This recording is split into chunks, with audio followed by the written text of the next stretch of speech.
College के वे दिन सुनहरी धूप की तरह थे।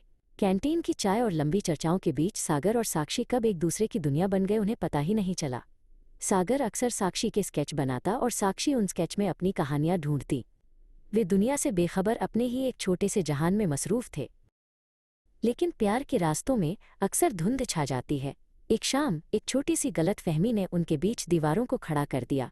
साक्षी ने कुछ सुना था जिस पर उसने यकीन कर लिया और सागर अपने स्वाभिमान की वजह से सफाई नहीं दे पाया। सावन की उस भारी बारिश में साक्षी ने अकेले भीगते हुए अपना रास्ता बदल लिया। कॉलेज खत्म हुआ और जिंदगी उन्हें अलग अलग शहरों में ले गई। सागर ने स्टेशन पर घंटों साक्षी का इंतजार किया था, ये सोचकर कि शायद वो एक बार पलट कर आएगी। पर साक्षी नहीं आई। वह अधूरापन सागर के सीने में एक पत्थर की तरह जम गया।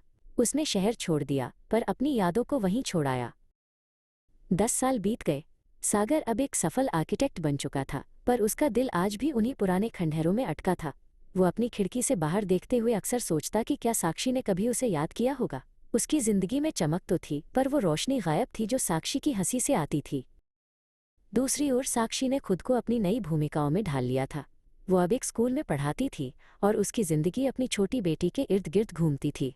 उसने प्यार के उस पुराने अध्याय को एक संदूक में बंद कर दिया था। साक्षी अब पहले से कहीं अधिक गंभीर और शांत हो गई थी। एक दिन एक पुरानी किताबों की प्रदर्शनी में सागर और साक्षी का सामना अचानक हो गया। बाहर फिर वैसी ही बारिश हो रही थी जैसी उस आखिरी शाम को हुई थी। दोनों एक दूसरे के सामने थे, पर अब उनके बीच 10 सालों की खामोशी खड़ी थी। कैसे हो? सागर ने बड़ी मुश्किल से खुद को संभाला। वे पास के एक छोटे से कैफे में बैठे। साक्षी ने अपनी जिंदगी के बारे में बताया, अपनी शादी, अपनी बेटी और अपने संघर्षों के बारे में। उसने बताया कि कैसे वक्त ने उसे बदल दिया है। सागर बस उसे सुनता रहा, ये महसूस करते हुए कि वो लड़की जिससे उसने प्यार किया था अब इस औरत का केवल एक हिस्सा मात्र रह गई थी। सागर ने महसूस किया कि अब बहुत देर हो चुकी है। गलतफहमियां अब मायने नहीं रखती थीं क्योंकि उनकी दुनिया बदल चुकी थी। उसने साक्षी की आंखों में देखा और उसे वो पुराना सागर नहीं मिला, बल्कि एक अजनबी मिला जिसे वो कभी जानती थी। प्यार तो था, पर अब उसमें हक नहीं रह गया था। वे कैफे से बाहर निकले।